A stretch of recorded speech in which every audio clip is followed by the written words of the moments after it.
We are here together to open the Word. Let us pray. Heavenly Father, we live on the edge of tomorrow. That tomorrow is the new world, the new earth.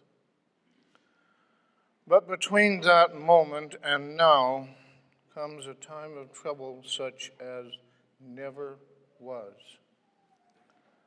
Lord, we're asking for a special preparation.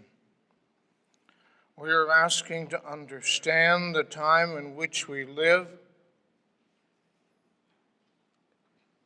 and for us to gain a fellowship with you that we may not have. Please be with us and bless us now in Jesus' name. Amen.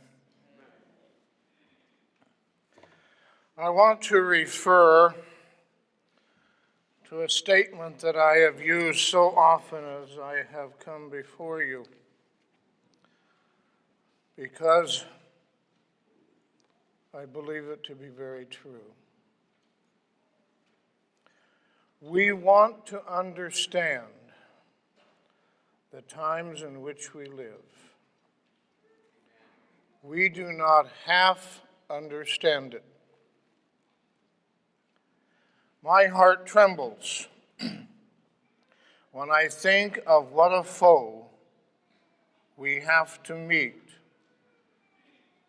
and how poorly we are prepared to meet him.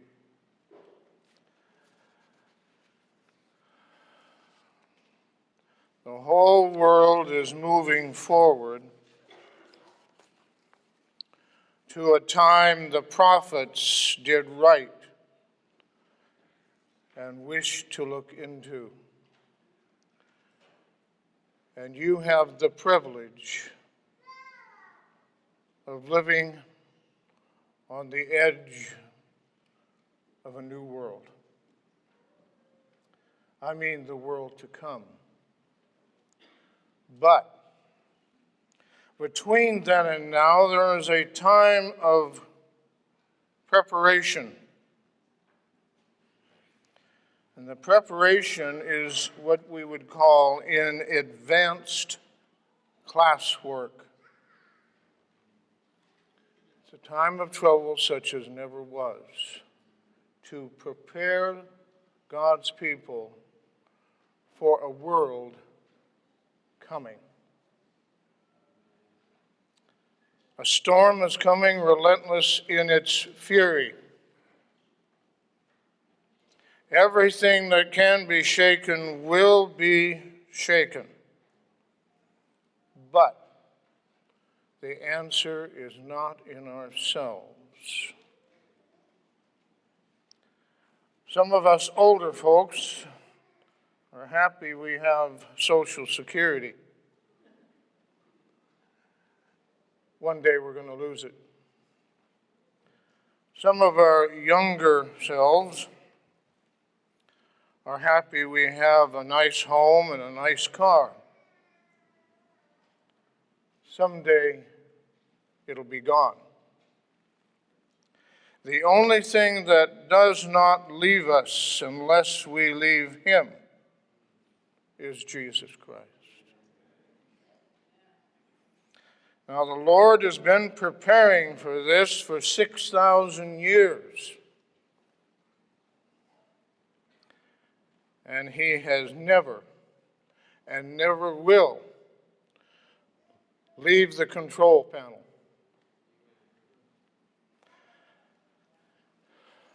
They couldn't believe they were in such a predicament. Isolde and Hans were sitting on a sofa when he popped the question. Now that seems like a time when a lady is pretty happy. But Isolde was scared. the authorities would never let it happen. You see, she was from East Germany. He was from Sweden. "We've got to get you out of here," he said. But this was after the Berlin Wall had been built and the escape hatch had tightened and tightened until there wasn't one. And then he said, "I'll fly you out." Isolde looked at him, total surprise. "I didn't know you were a pilot." "I'm not, but I will be." Hans went back to Sweden and started flying lessons. Problem: saying he'd fly her out and actually doing it was two different things. He tended to fly the plane very low. Well, he had a purpose in that. He had to keep below the radar when he flew into Czechoslovakia to get her. And the instructor got very concerned at times because he was seeing tree branches far too close to the plane. "Up, up! What are you trying to do? Destroy our plane?" And when he landed with such a bang and a bounce, it was almost like a rubber ball. His dexterity was terrible. His depth perception was terrible. But he kept working at it. And at the end of 1 year, he had the license. He was very proud of that as he took the train south into Austria. He rented a car and headed for the Czechoslovakian border. And wouldn't you know it, the Border Patrol seemed to be looking for anything and everything. And it took quite a while before they let him pass. He had sent a telegram to Isolde. "Magnus, 1640, Bruno." Magnus was the Swedish name for Friday. 1640 was 4:40 in the afternoon. Bruno was the town he'd meet her in. When they got together, they were so happy that the time seemed to speed by. But gradually it dawned on them it was getting late. They drove the car north, or south, I should say, toward the border, and they found a pasture that was perfect for landing.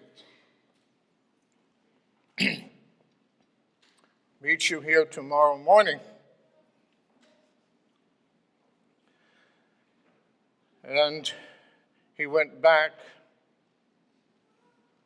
to Vienna. He couldn't sleep. I don't know about you gentlemen, but if I was in Hans' place, I wouldn't have slept well either. He got up 3 o'clock in the morning and went to the airport, got in the plane, and then lightning flashed across the sky. It would be 8 o'clock before he could taxi off. He had told her he'd meet her shortly after dawn. Rising slightly above the trees and banking to the right, he hedge-hopped over the hills that formed the border between Czechoslovakia and Austria. He came over the pasture land at 65 feet.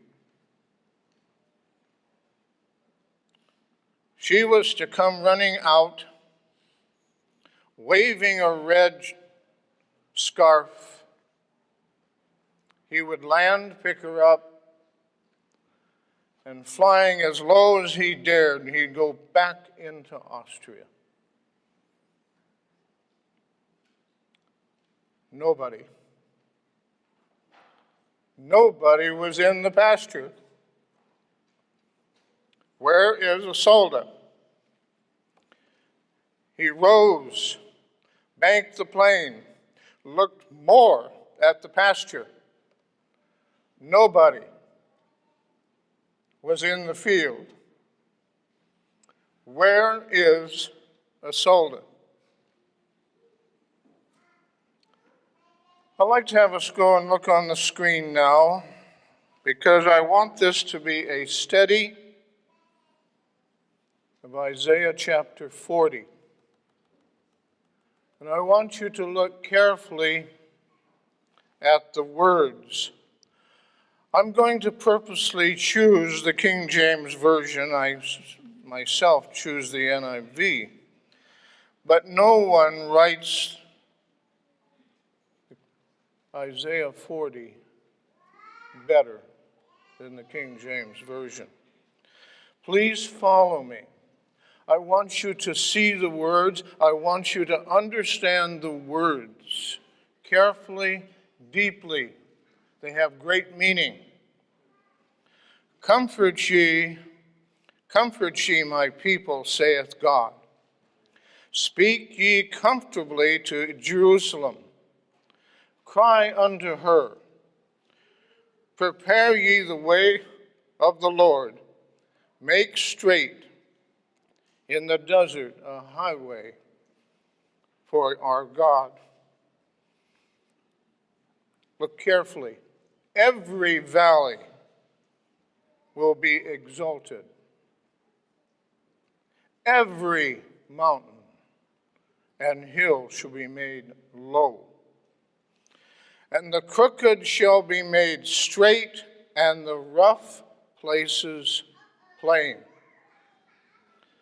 The glory of the Lord shall be revealed, and all flesh will see it together, for the mouth of the Lord has spoken it. The voice said, cry. And he said, what shall I cry? All flesh is grass, and all goodness thereof is the flower of the field. The grass withereth, the flower fadeth, because the Spirit of the Lord blows upon it. Surely the people is grass. The grass withereth, the flower fadeth, but the word of the Lord shall stand forever.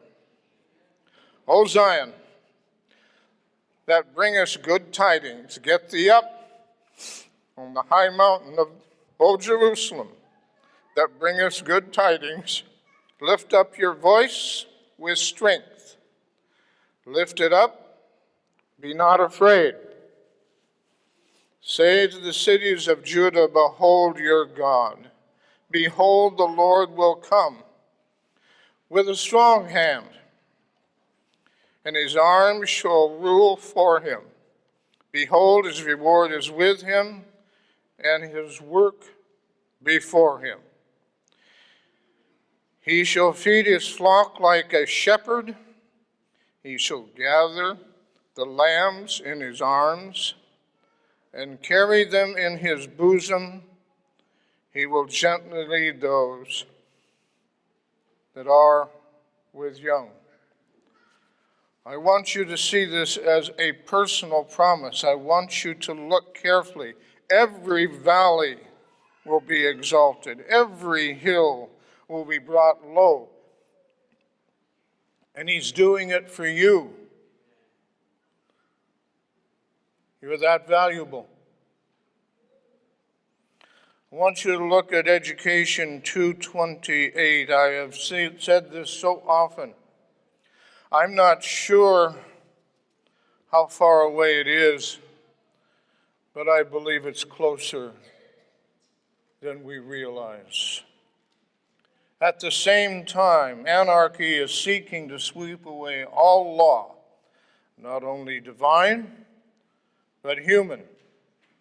The centralizing of wealth and power, the vast combinations for enriching the few at the expense of the many, the combinations of poorer classes for the defense of their interests and claims, the spirit of unrest and riot and bloodshed, the worldwide dissemination of the same teachings that led to the French Revolution, all are tending to involve the whole world in a struggle such as convulsed France. I believe we're extremely close, and I've got a few things to share with you that I think will show it. Our social fabric is being ripped apart. The hatred in this world for others is unparalleled. Every earthly support for God's people will be removed. But for God's people, every valley will be filled, every hill brought low, the crooked place will be made straight, the glory of the Lord will be revealed. Those who despise you are grass. And we know what happens to grass.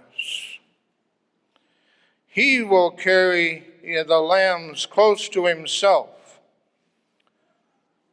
I urge you, please do not wiggle free, but snuggle in. There's a picture, I think, Tim, that we can look at now, not the control panel. Should have the person of the year. Might surprise you, might not. The name is Greta Thunberg. Have you heard of her? She's 16, just turned 17. There she is. It's tremendous what this young lady has done. She sat by herself in front of the Swedish Parliament building. Now listen, she's not by herself anymore. By September 2019, climate strikes had spread beyond Northern Europe. In New York, 250,000 reported marched in Battery Park and outside City Hall. They weren't having a party. In London, 100,000. They swarmed in the shadow of Big Ben. In Germany, a total of 1.4 million took to the streets around Berlin and flooded around the Brandenburg Gate, while in 600 other cities they had protests. And from Antarctica to Papua New Guinea, from Kabul, Afghanistan to Johannesburg, an estimated 4 million of all ages marched in protest. One girl, roughly 15 at the time when she started, it's now 4 million. How could it happen so fast?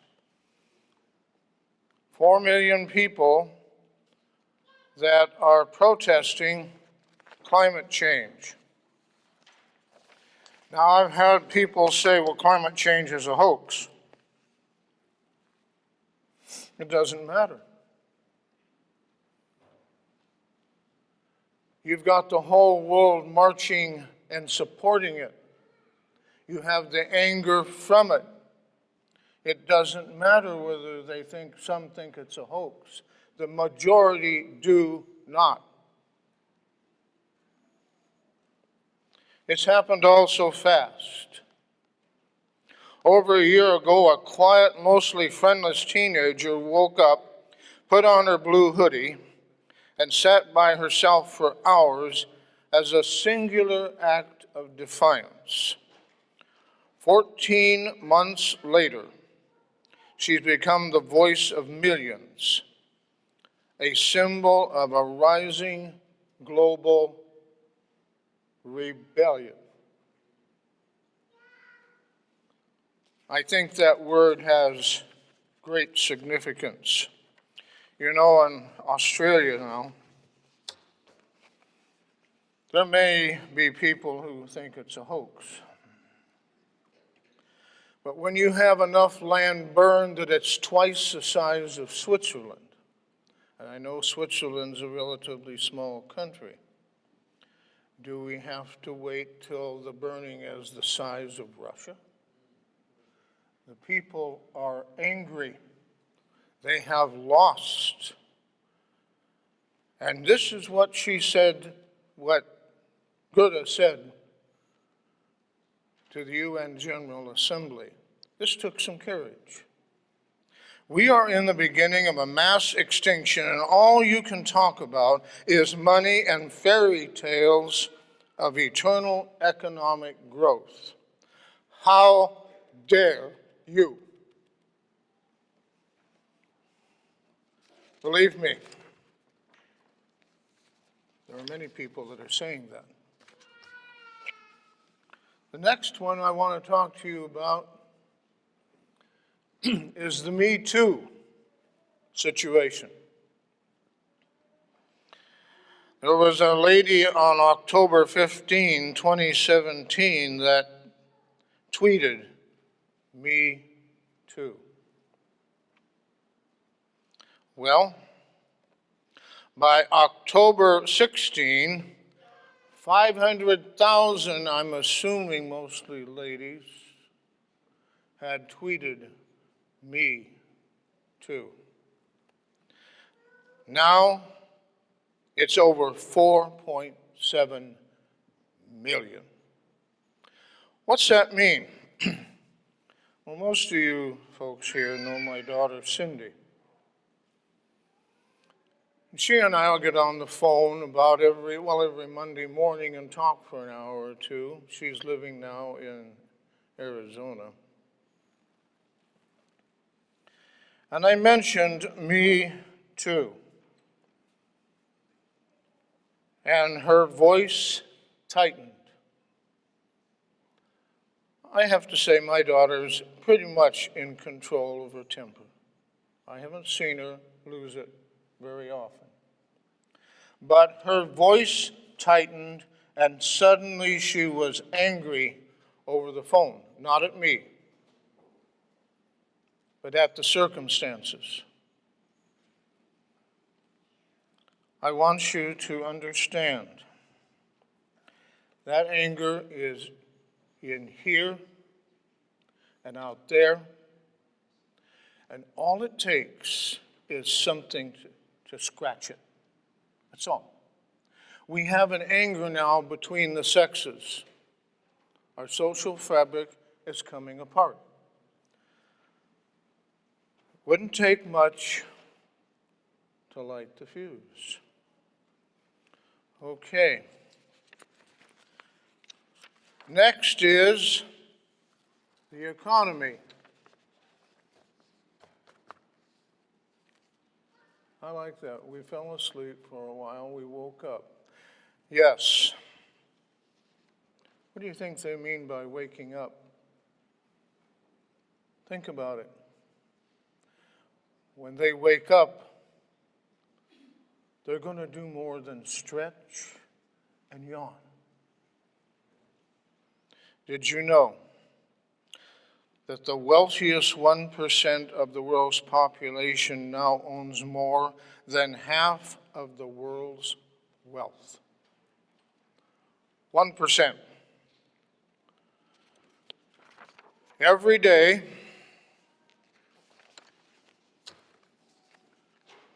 $10,000 baby boomers turn 65.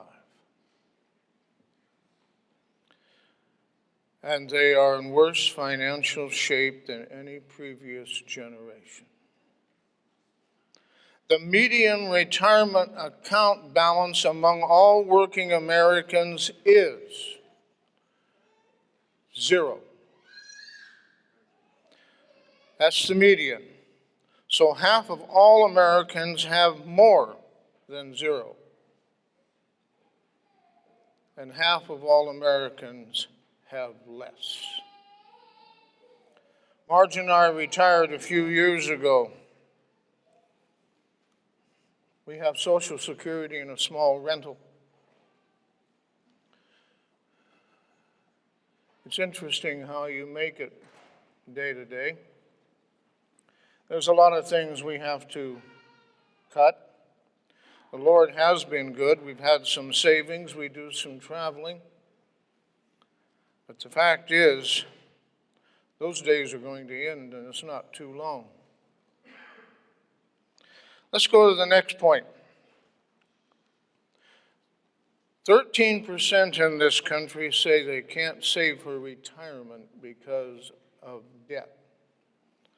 I say absolutely. If you've got let's say an $800 monthly mortgage, the cat better not get sick. But it's interesting to follow this, including revolving and non-revolving debt stands now at $4 trillion. How are most people getting by on their retirement? It's called a credit card.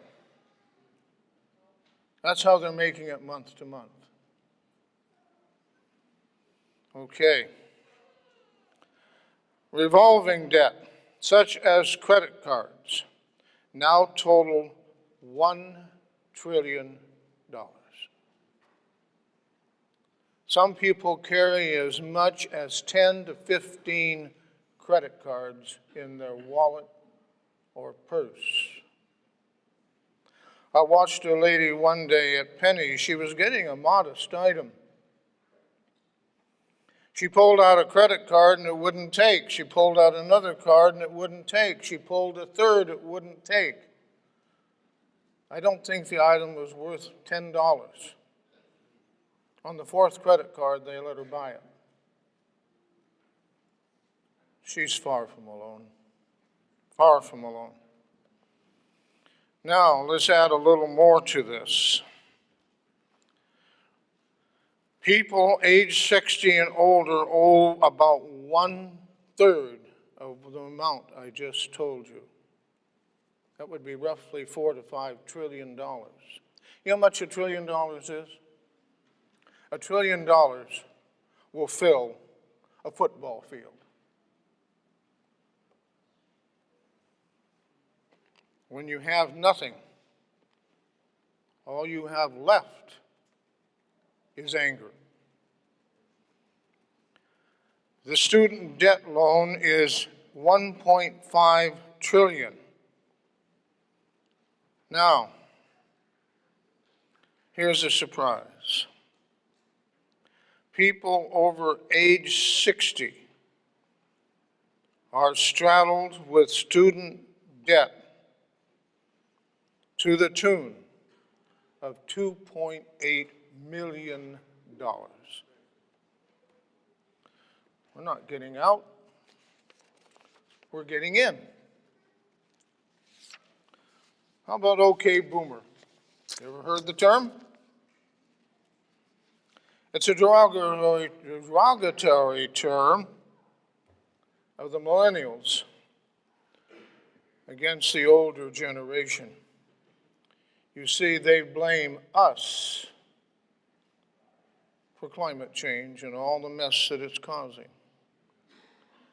One factor I want you to understand: if we could have switched positions and they had lived when we had lived, they would have done the same thing as we would have done or have done. They don't realize that. But they are getting to hate the older generation. You know, I think about that statement by Ellen White about moving toward a revolution. Think about that anger and watch how it can grow. Even the young people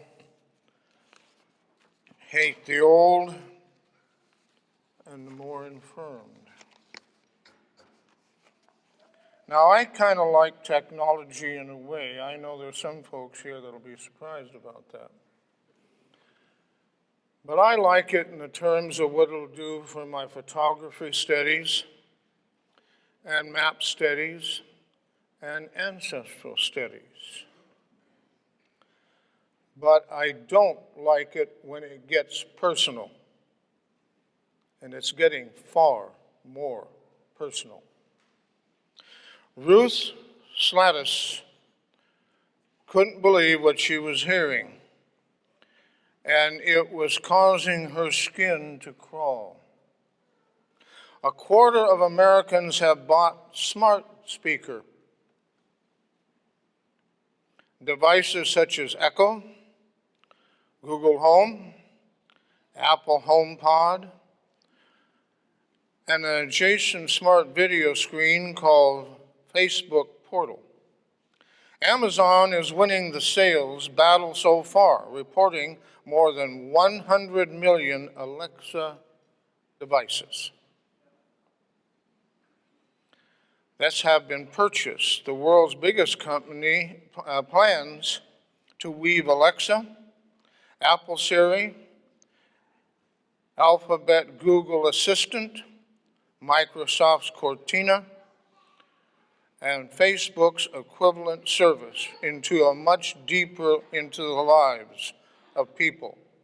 Mics are built into phones, smartwatches, TVs, refrigerators, SUVs, everything in between. Consulting firm Juniper Research estimates that by 2023, the global annual market for smart speakers will reach 11 billion. And there will be 7.4 billion voice-controlled devices in the world. That's about one for every person on the planet. Why do I bring that up? Very simple. You're not alone. I've had people tell me, well, they already know already what we do. The answer to that question is simple from where I stand. And why do you give them more opportunity? No man will buy nor sell. It's faster than you realize. And here's the last one. Alberta. Maybe you've heard and maybe not. Alberta would like to leave the Canadian Union. Now, you're surrounded by Montana, British Columbia, Northwest Territories, and Saskatchewan. Where are you going? What are you doing? An independent nation? Well, I think it's kind of ludicrous. They don't. And that's the point. Whether it happens or not is not the question. It's that they're angry enough to consider it. And that is the point.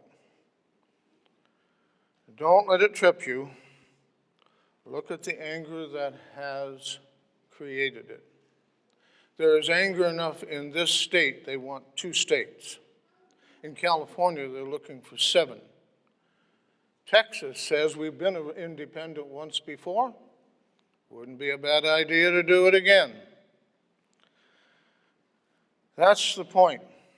Keep always in view the anger, because that's what's going to ignite the problem. Great Controversy 6:22. The time of trouble such as never was is soon to open upon us, and we will need an experience which we do not now possess, and which many are too indolent to obtain. The word indolence is just a nice way of saying they're too lazy. We can't sit around anymore and not spend time with our God. It isn't safe. We need an experience. Hans took the plane and flew back over the border. Where was Isolde? He got to the airport, got his car, drove back into Czechoslovakia. He went to Bruno in the restaurant there, and there she was. Shaken, wet, but indomitable. We're going to try it again, she said. Okay. I will meet you. Well, let's take a ride, he said first. Let's take a ride. I want a better place to land that plane. They drove out and found a beautiful pasture land next to a lake and a tall grove of pines. I can see that from the airplane. I'll meet you tomorrow morning. He dropped her off. She went into hiding. And he went back to Vienna. As he drove toward the airport, he did so because he just wanted to find out how things would be for the next day. Well, he said, it's a beautiful day. Aunt said, it looks like a beautiful sunset. I imagine the weather is going to be great tomorrow. No. Clouds are moving in this evening, and you're grounded. You haven't got training for instrumental flying. It hit him like a big fist hitting him in the stomach. What was he to do? He quickly thought about it and said to the man behind the desk, well, I would like to go up this evening if it's all the same. It's a good evening, beautiful sunset. The man said, okay, you can do so. However, you must be back at dusk. You can't fly at night. Hans took the keys and walked quickly to the little Cessna. Once again, he was off and banking to the right.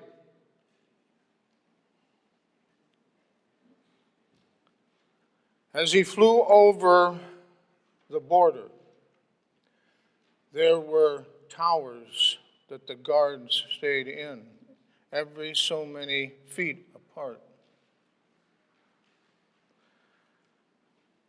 As he flew, he realized suddenly there was a guard station right in front of him, and if he didn't raise the nose of the plane, the two were going to meet. He quickly raised the nose of the plane and went over the guard station. He must have missed it by inches. That disoriented him. As he came over the hill on the other side, he saw a lake, but it wasn't the right lake. He gradually climbed higher, and as he did, he opened the map. There are 3 lakes out there in this part of Czechoslovakia.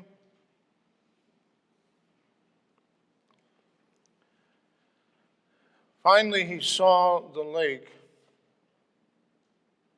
with the pine grove.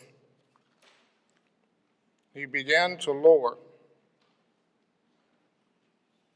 Finally, he was ready to touch the ground.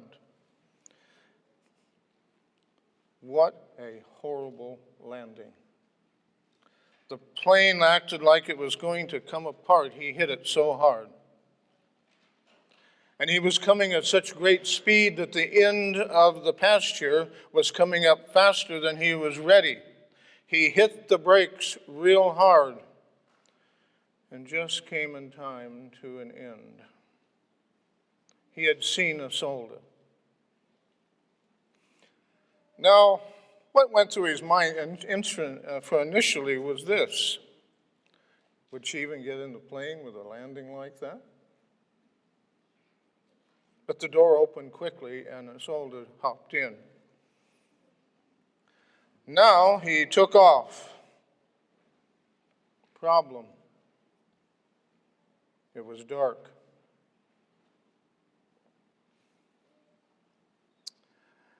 I want us to look again at Isaiah 40.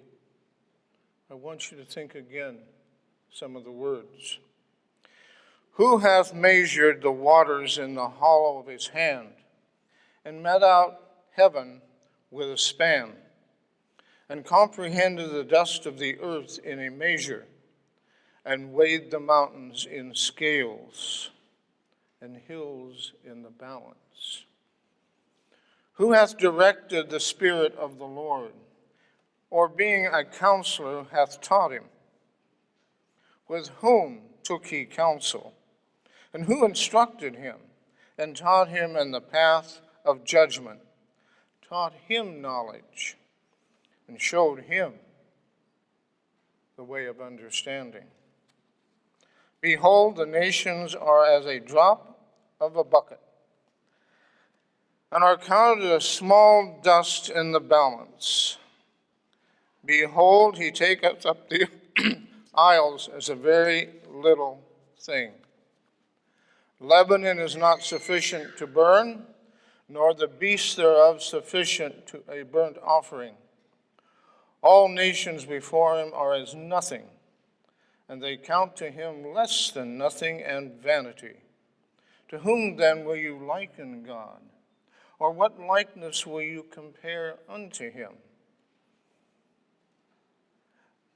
The workman melteth a graven image, and the goldsmith spreadeth out with gold, and casts silver chains. He that is so impoverished has no oblation, chose a tree that will not rot. And he seeketh unto him a cunning workman to prepare a graven image, that it shall not be moved. Have you not known? Have you not heard? Hath it not been told you from the beginning? Have you not understood from the foundations of the earth? He that sitteth on the circle of the earth, and the inhabitants thereof are as grasshoppers. that stretcheth out the heavens as a curtain, and spreadeth them out as a tent to dwell in. I'd like to ask you a couple questions. We're getting close to the end. Who is your God? What is he like? Is your God one that needs support so it won't topple over? Or is he a God that measures the waters in the hollow of his hand? We have nothing to fear for the future. We will have to go through hard times. If your God does not topple, if your God is a God that holds the world in his hands, number one, we should be willing to talk about the trouble that's ahead. And number two, we should be totally secure whose hands control it. I've known people that want to dodge this issue. You can't dodge it. You can't pretend it'll never happen. You can't pretend it'll go away. It's coming. And as the pastor said this morning, it's an apocalyptic prophecy. You have no control. This is not conditional. So what is unconditional? The condition you're in, and I'm in. Do we really know the times in which we're living? Do we want to understand and snuggle close to our Lord? His eye is on the sparrow, and he sits on the circle of the earth. You want to picture that? Your God sits on the circle of the earth. And he saves grasshoppers. Isaiah 40, 23 through 31. Let's look at it together. We're getting ready to close. That brings the princes to nothing. He makes the judges of the earth as vanity. Yea, they shall not be planted. Yea, they shall not be sown. Yea, their stalk shall not take root in the earth. And he shall also blow on them, and they will wither. And a whirlwind will take them away as stubble. To whom then will you liken me? Or shall we be equal, saith the Holy One? Lift up your eyes on high. Behold, who hath created these things? Bring out their hosts by number. He calleth them by their names, by the greatness of his might, for that he is strong in power, and not one faileth. Why sayest thou, O Jacob, and speakest, O Israel, my way is hid from the Lord, and my judgment is passed over from my God? Hast thou not known? Hast thou not heard? The everlasting God, the Lord creator of the ends of the earth, fainteth not, neither is weary. There is no searching of his understanding. He giveth power to the faint, and to them who have no might he increases their strength. Even the youths will faint and be weary, and the young man utterly fail. But they that wait upon the Lord shall renew their strength. They shall mount up with wings as eagles. They shall run and not be weary. They shall walk and not faint. Now, I want you to at least get two quick things from that portion. I hope it stood out. Number one, we are going to soar not above the storm, but through the storm. Number two, we cannot rescue ourselves, but by Him who changes grasshoppers into eagles.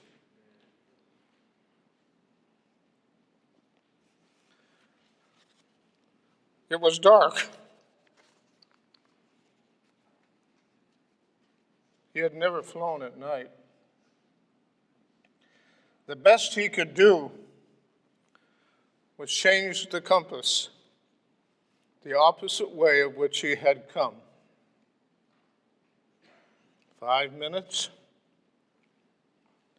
10 minutes, total dark horizon.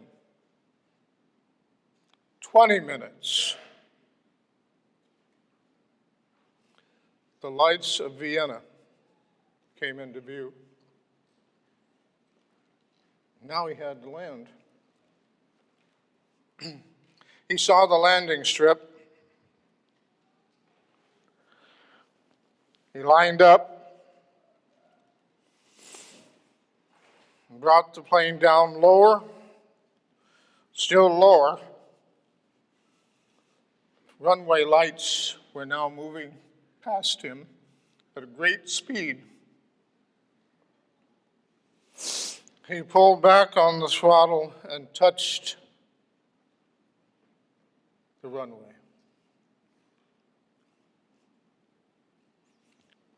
One of the best landings he had ever made. But the challenge wasn't over yet. He had an illegal passenger, we need to remember. As he pulled up to get ready to park it in the hangar, a car came from the office. It was coming fast. It pulled up beside the plane. Boy, are you lucky. We contacted the Czechoslovakian authorities, and the only time they saw you was when you were over Austria. You are fortunate. You'd be in an awful lot of trouble. Isolde had hidden back in the baggage compartment, and as the car drove away, he taxied the train toward the hangar. The bright lights blinded the man that was opening the door. Get out, run.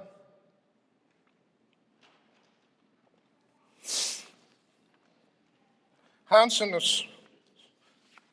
Isolde were married 6 weeks later in Sweden. By the way, Hans has never flown again. Comfort ye, my people.